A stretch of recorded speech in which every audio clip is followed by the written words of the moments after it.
Een schoolbrede studiedag, gezamenlijk toewerken naar schoolambities. Doe het niet, zegt Jim Knight, een van de grondleggers van Instructional Coaching. Hij komt in september naar Nederland om een opleiding te verzorgen, maar ik spreek nu alvast met hem online. Ik ben René Knijber. Dit is aflevering 62 van de LLEARN Podcast.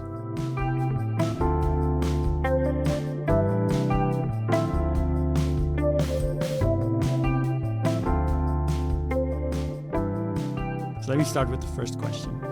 So Jim, many of our listeners may be new to the idea of instructional coaching. Could you start by taking us back to the beginning? What problem were you trying to solve when you first started developing instructional coaching? Such a good question. And Renee, it started 30 years ago. This year, 2026, which we're coming up to, will be the 30th anniversary of when we started instructional coaching. So we're kind of coming back to that throughout the year is what have we learned over 30 years? Hopefully a few things. I started out teaching, and I ended up working with students with learning disabilities, and I didn't have any clue. I didn't even know what a learning disability was. But we had a person who had been seconded into the school where I was, and she was an expert on learning disabilities, and she taught me a bunch of strategies for teaching students how to learn that were developed at the University of Kansas. And I implemented those strategies, and they were really successful. The course even got an award. I got a full-time job. And so I went to Kansas about 2 years later, and I became certified as this trainer. I grew up in Canada, and I was working in Toronto, but I went to Kansas. And then I went back to Toronto, and I started to offer workshops on this set of teaching practices. And people liked them, and they said nice things in the evaluations. And what I used to do is I'd hand out a postcard, and I'd say to people, now when you implement this, send me this postcard. I want to fill my wall with all these success stories of things you've done. And after 2 years, I didn't get a single postcard back. And it wasn't that people didn't like the strategies, they just didn't implement. So I could see these things had worked that I'd used with these students. I'd seen sort of like a shift from learned helplessness to learned optimism in really concrete ways. And people liked it, but nobody implemented. Now, at that time, Michael Fullen was at the University of Toronto. And so I studied with Michael. He continues to be kind of my mentor. At that point, he was writing a book called Change Forces. So I read everything with Michael. I read everything he'd done up to that point. He graciously sort of took me under his wing, and we had these meetings. I did an independent study with him. He introduced me to people like Peter Senge and Peter Block and Margaret Wheatley. And that got me thinking about what research says about change and how change takes place. And so I decided to do a doctorate studying this, and I went to the University of Kansas, and I said, what I want to do is I want to take what Michael Fullen's taught me about change and put it together with professional development that actually leads to change. We've got these things nobody's implementing. How do we get high quality implementation of proven practices? So initially I saw the coach, I used the term a learning consultant as a kind of translator. And so they were understanding what the research says, but they were translating into the context of the classroom. Or they were like, I just came back from Nepal, they're like the bodhisattva, sort of in between two worlds, and they're helping people understand the concept. But then I wrote about that in 1998, and then I didn't really like the term consultant. It seemed too hierarchical. So we in 1999, we got a lot of funding from the U.S. government to do research on what I called instructional collaborators. So 1999, instructional collaborators. A few years later, around 2003, I wrote an article for the Journal of Staff Development, and it was about instructional collaborators. And when it came back, I said, I think I want to change the name to instructional coach. So I sent it back. That ended up being the first article on instructional coaching that I'm aware of. Mm-hmm. And then a couple of years later, I wrote a book called Instructional Coaching, which was the first book with instructional coaching on the cover. And that was about 2006, 2007.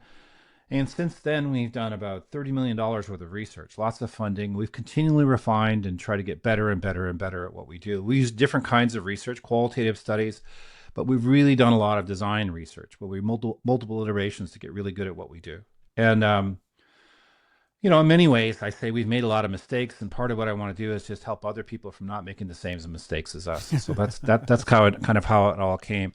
I remember the first time I was at a conference, and I heard someone other than someone on our team describe herself as an instructional coach. because it had just been us. We'd never heard anybody or seen anybody ever do it. And then she said, well, I'm an instructional coach. And I'm like, hey, that's our word. And now I think there's 100,000 instructional coaches on LinkedIn. Wow. It's probably become one of the most popular forms of professional development around the world now. So that's so when you short talk story about made long. Yeah. So when you talk about instructional coaching, it might be new to some people about what that means. So how would you explain it to a teacher or school leader who's never heard the term before? Yeah, maybe I'll talk about 4 parts of it. So one part is the way of being of the coach. And so we believe when you interact with teachers, if you believe teachers are professionals, then the way to interact is as a partner, not as someone who's telling people what to do.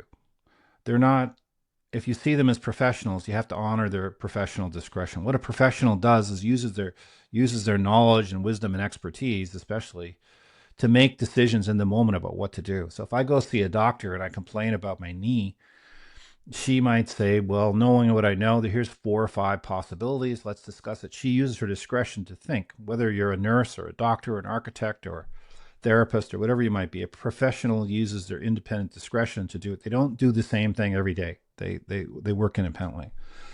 So the way of being is about positioning us as partners in the conversation. And that involves a lot of different things. But the key element of it is I see you as a professional. I don't see you as an unskilled laborer, and I'm going to tell you exactly how to do the job. It also acknowledges a reality that only people who choose to do things are going to do them. It's naive at best to think that we could tell people what to do and have them do it. Look at Richard Boyas's recent book about the art, the science of change, or any number of people, DC and Ryan or Miller and Rolnick's motivational interviewing. There's a mountain of evidence that says, not to mention your own personal experience, that we're not excited by somebody else telling us what our goals are. We don't want somebody else to make our New Year's resolutions for us.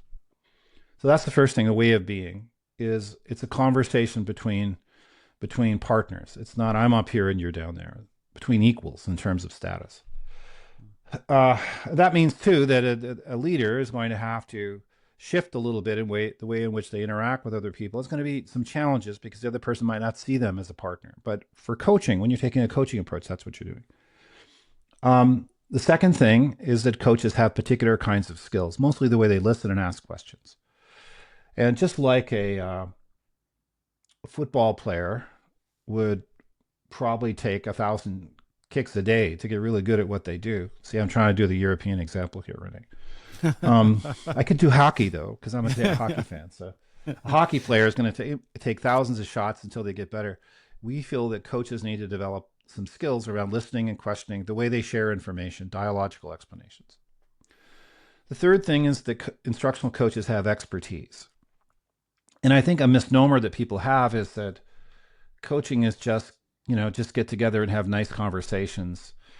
We would say that it's absolutely vital that coaches understand what evidence says about effective instruction, and it's absolutely vital that they honor the professionalism of teachers.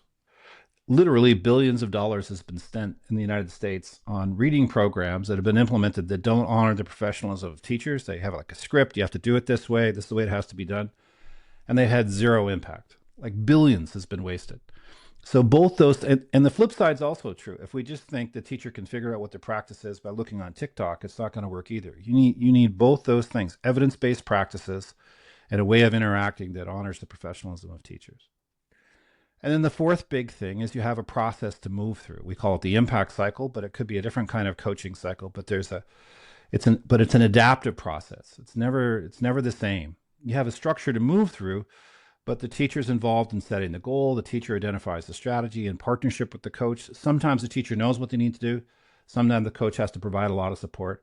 The coaches have expertise, but they act like partners, not like experts. And they move them through a cycle that's rigorous. And that cycle is about accomplishing a student-focused goal.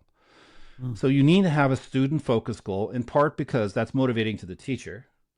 It puts the focus in the right place, but it also provides a standard of excellence. Instead of saying, you have to do all the things on the checklist with this strategy, we say, have you hit the goal yet with the students? So the student the goal becomes the standard of excellence, and then it's also your way of measuring impact. If there's no change in kids. Yeah, go ahead. So that's what I love about your approach on instructional coaching. It's all about effects on students, right? So what can you see in terms of student behaviors or student outcomes? It's very much focused on that. But what I've also understood about the impact cycle is that it also relies a lot on data.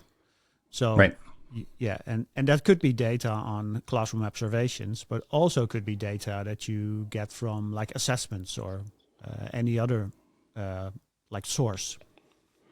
Yeah, well, you have to set it. You have to say essentially, what's the change I want to see on my students that I really think is really important, a powerful difference, and then how are we going to measure it? You have to have some way of measuring that evidence. And we would say if there's no change in kids, the coaching hasn't worked. And when you go back to whoever's making the decisions, you need to be able to draw a direct line between what the coach did and what the outcome is. It has to be rigorous in that sense. And so whether it's gathering data on achievement or it's gathering data on engagement, the only thing about using standardized test scores is when you set your goal, you have to be able to measure it frequently. You have to be able to measure it every week because it usually doesn't work. Usually the first thing you do doesn't work. It has to be modified and adapted. So let's say you want to make a change in reading scores or some standardized assessment. You need to figure out what's the way I can measure it every week so we can make iterative improvements along the way so we can make adaptations and make sure it's working. To set a goal and not measure it for 2 months is like a GPS that doesn't tell you where you are. It just tells you when you arrive. You really need to know where you are to make the whole process work. Yeah. So what I've understood is that the coaching cycle is very much like professional centered. So it is, about the professionalism of the teacher that you're coaching. But I think the reading example is a very good example in that sense, is that sounds a lot like a school-wide improvement goal. But you have the school-wide improvement goal, but you also have the individual goals of the teachers. So how can you balance the autonomy of teachers with school-wide improvement goals? Well, we might have to stop the podcast right here, but I'm not that mm-hmm. I'm not that excited by school-wide improvement goals. I would say unless the goal matters to the teacher, it's just not going to get implemented. And not only that, unless you have a student-focused goal that the teacher wants to hit, the teaching practices are just going to be talked about and dealt with at the surface level. It's not until the teacher is trying to hit a student-focused goal that they really get good at the practice. Now, what you can have school-wide is a focus. You can have a pedagogical framework, but I still think you want to sit down with each teacher. And you can say, we're going to focus on 3 things. We're going to focus on assessment. We're going to focus on community building. We're going to focus on student voice, or whatever the school decides they want to focus on. And then the goals could be set around those kind of things. I'm doing a lot of work with Brian Goodwin, who is the sort of the new Bob Marzano. He took over for Bob directing McREL, and he has a great book called The New Art and Science of Teaching, which is a revision of Marzano's book that sold, 10 billion copies or something. But at any rate, so Brian will lay out for you, here's what the science of learning tells us, and here are the teaching practices that most effectively address the science of learning. And then from that framework that everybody shares and understands, then the teacher sets an individual goal for their students that they want to focus on. So that's kind of how I see it working. You do need a global perspective, or you don't need it, but it's really helpful to say these are our top 15 strategies. And then the coach in partnership with the teacher figures out from those things we know about the science of learning and we know about the teaching practices, this is what our focus is going to be for coaching. This is the change we want to see in students. And it's usually going to be either engagement or achievement. Mm-hmm, mm-hmm. And so I think that's very interesting. Thank you. But I do seem to remember is that you also wrote about the importance of the role of the principal or school leader. So if it's not about like having very sharp targets on a school-wide level per se, what else can they do to make sure that instructional coaching can flourish? Well, I'll backtrack a little bit to say you can set a target for the whole school and say this is what we want to focus on. But then in the individual conference, so for example, one school we worked with in Lincoln, Nebraska, we observed every classroom during reading time. It was a K-5, kindergarten to grade 5 school. And we kept track of how time was used in the classroom. And 22% of the time was non-instructional time, was transition or is wasted time. And so the whole school set a goal that we want to reduce that time. And then the coaches worked with the individual teachers on that thing. So that you can do that, but not every teacher is going to need to work on that, because in some of those classrooms, there may be only 4% or 5% of wasted time. It's an average of the whole school. But I would say the principal can be an instructional coach. They just have to do what we call fast track coaching. They have to do a much quicker version of it, where it might be 3 or 4 conversations versus the full cycle. The ideal scenario is where you have a principal who understands different approaches to coaching, facilitative and dialogical approaches to coaching, sometimes an instructional coach, sometimes more like an executive coach. And you have an instructional coach who provides the deep follow-up and adaptations to make it work. That's the ideal scenario. And the coach needs to understand what instructional coaching is. The principal needs to understand what instructional coaching is. They need to be able to provide support. It's going to be hard for the instructional coach to flourish if the principal doesn't believe in coaching. But I think if the principal understands what coaching is and helps her accomplish her goals, they're probably going to be on board with her. And they have to make sure the coach has time to do coaching, that their time isn't consumed by other things. There needs to be time set aside for the growth and development of the coach. There's things they have to learn, the development of what we call instructional playbook. So there's a lot of ways in which the principal can support it, not the least of which is for them to take on a coaching approach to leadership too. Yeah, so I thought your book on the playbook was very, very interesting, and also so much like a focus point for all the coaching that takes place in the school. But maybe people in the Netherlands haven't heard about what a playbook is. So could you tell us a bit more about, what does it consist of? How thick should it be? Right. Well, the idea I got from somebody on a plane. I was flying somewhere in the United States, and I sat beside this person who worked with a big software company. And I said, well, what do you do and what's your work? And she said, well, my job is I help people learn how to use our software. And I said, well, how do you make sure they can do it after you leave? And she said, well, we create playbooks. And so when people leave, we leave a playbook. And when I heard that, I was like, oh, we need to create instructional playbooks. So that was about 2013. And a playbook is a tool that helps translate ideas into practice. So let's say your school has identified that in order to help teachers help their students hit goals, teachers maybe don't have to, but they're often going to benefit from learning more about feedback. And feedback is the big thing. Well, if you try to learn about feedback, you might read Hattie's book on feedback. You might read Susan Brookhart's book on feedback. You might even go more broadly into Patton and Heen's book on feedback. There's a lot of different things you could look at. But I've got to do feedback tomorrow. What am I going to do? So the playbook is a collection of a small number of tools that help teachers learn the practices that you think are highest impact in terms of helping teachers hit their goals. So it has 3 parts. One part is just to list those strategies. So what are the strategies that we think are most helpful to teachers? The second part is to create what we call one-pagers. Now, there's all kinds of books about one-pagers since I put this idea out there, but a one-pager is a simple document that says, here's what research says, here's the point of this whole thing, here's it summed up in one sentence, here's how it's used by students, here's how it's used by teachers. And then specific checklists for different ways in which the strategy is manifested. So if one of the things on your list is cooperative learning, you might have, maybe 10 different cooperative learning structures with checklists. And the playbook is a living document. So as you start to use it, you might remove some of the strategies and replace them with others because you said, we found this other thing that's really helpful. Or as coaches are using the playbook, they realize their checklist can be refined and modified.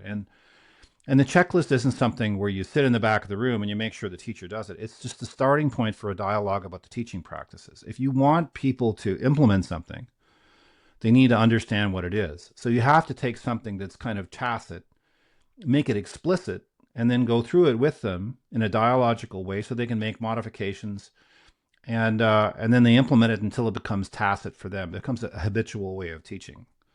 And And through the whole process, once you've established the student-focused goal, any adaptations are filtered through. Is this going to help the teacher hit the goal? And your goal is not to hit everything on the checklist. Your goal is to have an unmistakably positive impact on kids. And so the standard of excellence. So if the teacher says, I want to butcher this practice when you go through it, I do it, we do it, you do it. I just want to do the you do it. Is that okay?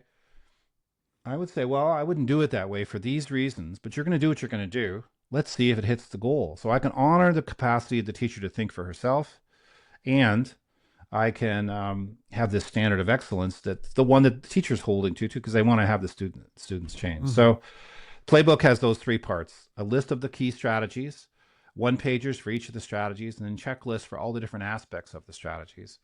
And it's a living document, continually getting better and better as people learn from experience and they share it. And then it becomes sort of the place you keep track of all the organizational learning about the most effective teaching practices. Okay.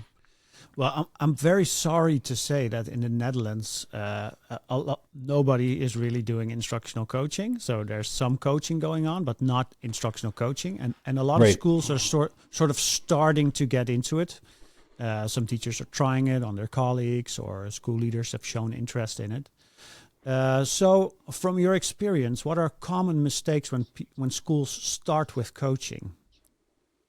Yeah, well, I would say, well, first off, if it's working, then they're doing the right thing. So I don't think anything's carved in stone. And so I offer these things kind of provisionally, like if it's working, then you're doing the right thing.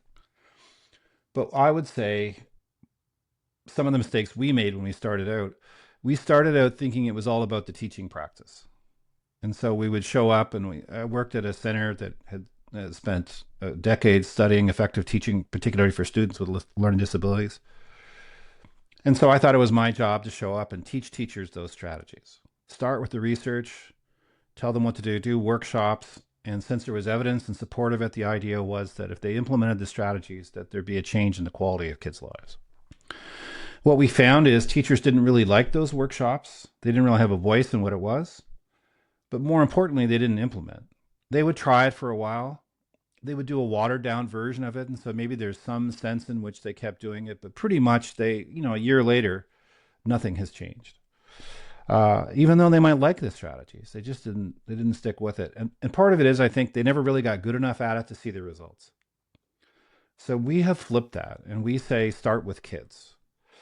And so, the first thing we do is we establish a change we want to see in students, probably an engagement or an achievement. And we would argue that engagement's really important because that's why kids drop out of school. And some kids drop out they still come to school, but they've dropped out. So engagement's important for a whole host of reasons, but achievement, of course, is critical too. But you set a goal. The teacher, in partnership with the coach, sets a goal. And then once you've got the goal, the coach says something like, you've probably thought a lot about this. What do you think you might do? Teacher says, I don't know what to do. The coach says, here are some possible strategies. Which ones give you the most confidence? Then they help the teacher learn a strategy. But the whole process is propelled forward by trying to hit that goal in students. So that means the teacher is going to have to iterate, make modifications, get better and better at the implementation. And then when they hit the goal and they see the change in their students, they had to get good to hit the goal at the practice. But also, it's compelling to see students succeed. And so they're way more likely to sustain implementation when you start with kids. They're also a partner in the process. They're a professional involved in setting the goal, identifying the strategy, and so forth. And you have a rigorous assessment of implementation. When you start with the strategy, sometimes the assessment of effectiveness is anecdotal data. Well, that's not worth very much for a whole host of reasons. The real measure should be, what's the difference we see in kids? And so that would be a big thing that's changed over the time for us. I think first off, the big mistake we made was thinking our job was to go tell people what to do. And we've learned that we still share ideas in ways that are helpful, but we share ideas in a way that honors the capacity of the other person to think. So we're not suggesting the coach shouldn't have expertise. We're just saying the way they interact with teachers should be a way that respects the capacity of the teacher to think like a professional. Mm-hmm. And so, and also the idea that there's one right answer and I got it in my 20-minute observation of your class, and now I'm going to tell you what that one right thing is that you need to do, doesn't to us make as much sense as the two of us get together and talk about it and explore lots of options and think it through together in a partnership, always driven by the change we want to see in kids. So those would be some of the big, there's more. We've made lots of mistakes, but those would be some for sure. Yeah, okay. Thank you. I think a lot of your work, what I find especially appealing to your work is that it's so very professional focused. It's like making sure that teachers feel like professionals, also treating them as professionals, and also that they should have ownership over their own learning. Right. So in what ways does it support self-regulation and a sense of agency in their professional growth? Well, I think the process we follow, this is my definition of agency. So I put it in the context of the research on hope. So, which comes from the University of Kansas, where I am right now. But Rick Snyder and Shane Lopez are the two people who popularized the ideas of hope. And so hope has three components: something to hope for, a pathway, and then agency, a belief that that pathway is going to take me there. And so to me, that is what coaches do, is they help teachers identify where they want to get to. They help them identify a pathway. And then by working with them and monitoring progress frequently, they're able to build agency because the person can see the pathway is really taking me there. Mm-hmm. So in a very real sense, what instructional coaches do is they build hope, at least in terms of the way, Lopez and Snyder talk about it, that sense of where we're trying to get to. And then the teacher is involved in setting the goal. The teacher's involved in identifying the strategy. The temptation with, let's say, a new teacher is to say, oh, I taught a class just like this 10 years ago. Let me solve your problem for you. But if you do that, then what happens is, first off, you communicate the person's not capable of solving the problem themselves. But also the next they have a problem. What are they going to do? They're going to come to you. And over time, you'll have a school in which teachers just say, well, just tell me what to do and I'll do it. They won't have that sense of, I can solve my own problems. And to me, when you take the impact cycle, you're putting them at the heart of the process.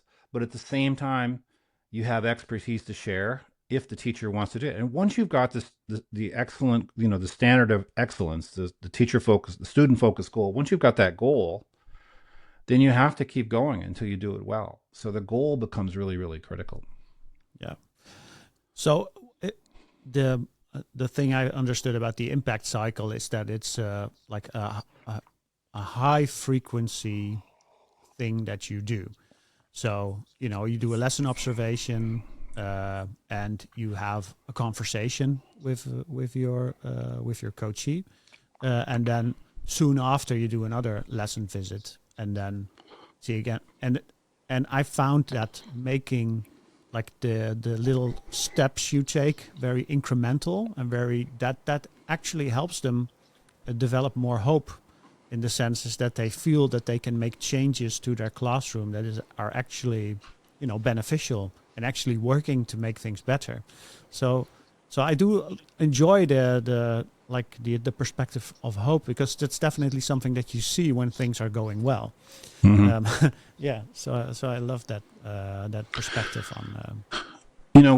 I would say the way we do it is less about observing and mm-hmm. more about the teachers reflecting on what's really happening. So we really believe in the power of video, where the teacher watches video of their class. We really believe in conversations about what we found is that most people don't know what it looks like when they do what they do.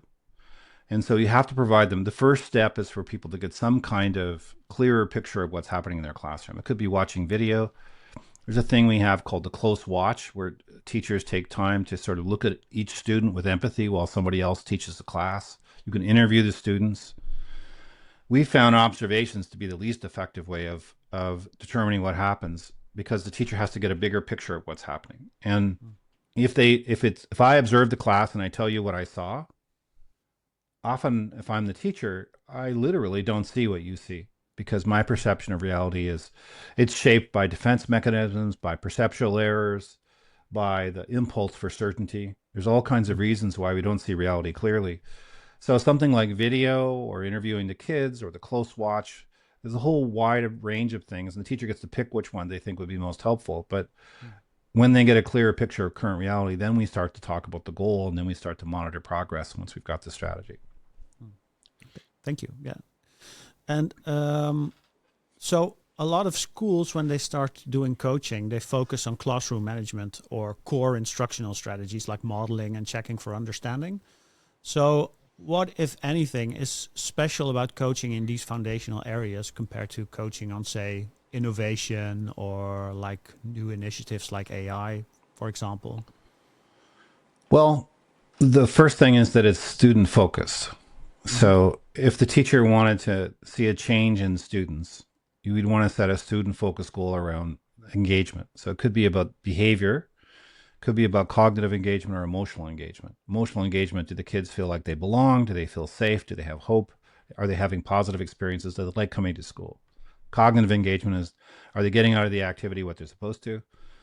And then behavioral engagement is, are the kids on task? Are they disruptive? How much time is being wasted? Things like that. So the first part would be the teacher would set a goal around those things. The goal would be derived from looking at video of the class or any of those ways I talked about, but they set the goal. So the process is driven by that. So we wouldn't show up and say, if you want to have a well-organized class, you need to teach the kids expectations. You need to reinforce it when you see it, correct it when you don't see it. We would say, let's set the goal first. And then together we'd explore possible things the teacher wants to do. But we have the goal, and that drives the whole process. I think that's one of the things. Now, even if it was AI or technology, my question would be, well, if you use AI in your classroom, what should be different for your students? And then that would drive the whole process. So the teacher might say, well, I want my kids to be more engaged, or I want my kids to understand what artificial intelligence is. Then we'd say, okay, how do we measure that understanding? And so it always comes back to, if the teacher said, I really want to work on my questioning, I'd say, well, what's going to be different for the kids if you change your questioning? And then we set the goal, and then we come back to the strategy and say, is that the best strategy to hit the goal? I'd say that's a big part of how we do it. Okay. So imagine someone is listening and is about to start a new role as an instructional coach next term in a school that is new to the idea. So what are 3 practical things that you would encourage them to do in their first month? Well, it's a different job.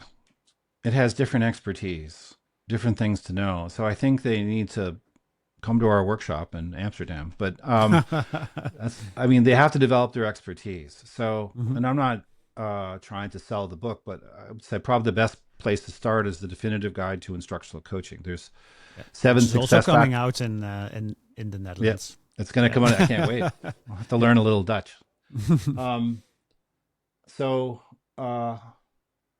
So the first thing is they need to understand, and we've developed 7 factors. So I'll just talk about them really, really quickly. They're built around 3 areas. One is who I am. So what are my beliefs? What are my communication skills? How do I lead others, and how do I lead myself? So I think it's going to be hard to be an effective coach if you're not a good listener, you're not a good questioner. If you come from a place of they should just be grateful for my expertise as opposed to coming from a partnership perspective. So who I am is critical. Then what I do, I have a coaching cycle. I understand how to look at the classroom through data, set goals, and monitor progress. So I have an understanding of data. We could call it, something like data literacy. And then I have a set of teaching practices that I know really well. And they're probably in a playbook, but I have a depth of knowledge around practices. If I'm going to help teachers set goals, I need data. And if they're going to hit goals, they need strategies. They need the pathways. So that's the what I do. I have a cycle, I have data, and I have strategies. And then the last part is where I work. So I want to advocate for a setting where everybody understands what coaching is, that it's helping people accomplish it's a second set of hands, a second set of eyes to help people accomplish what they want. And principals recognize it's not just going in and fixing teachers, it's really seeing teachers as professionals. And I would argue to get the schools we want, that our students deserve, we need professionals teaching those schools, not people who are reading from a script. That's the way I would see it. And that's not to say scripts don't have a place. Sometimes they are helpful for learning a little piece of what you're doing, but still, broadly speaking, I want someone whose brain is actively engaged in the process of teaching, not somebody who's just doing what they've been told. Mm-hmm. Okay, and finally, for the final question, If you could speak directly to school leaders or system leaders who are unsure whether to truly invest in instructional coaching, what would you most want them to understand? Well, the first thing, I'll say a couple things. So the first thing is change actively happening in clearly understood ways in your school? Like, do you feel like things are clearly getting better for kids? And do you feel confident you can say, I'm seeing these measurable changes that are positive in what's happening? Not just this year, the scores went up, next year, not so good, but I feel really confident that real change is happening. I think that's a critical thing. And if it's not happening, I would argue, unless you have those student-focused goals, you're not going to get the deep level of implementation. Often people, and everybody's busy, and people are overwhelmed, the principal, they have so many things they're trying to deal with. They've got some parent in their office that's upset because the cafeteria food isn't organic or something, like I'm going to spend 2 hours. They're so busy and so many pressures. So it's hard to have the depth of knowledge, but without depth of knowledge around the practices you share and how to gather data and what your process is, it's really hard to make change happen. The other thing is any form of professional development should be rigorous. And by that, I mean, you're measuring whether or not it works. And the measure of whether or not it works is, do we see a change in students? It's not enough to have a workshop on something. Not only that, but I think the idea that one size fits all is just kind of dreamland. Kids are so diverse now. You have to adapt your practice. Even something simple like, say, cold calling. Well, you could have a neurodiverse student in your class who needs a lot of processing time. And if you start cold calling with him or her, they're going to freak out and disrupt the class for an hour, half an hour or something. So you have to recognize that things are shaped by the context of the classroom and the expertise of the teacher. So I think you need a process that recognizes it. One last thing is, Ron Heifetz is a leadership expert at Harvard. He set up a leadership center at Harvard.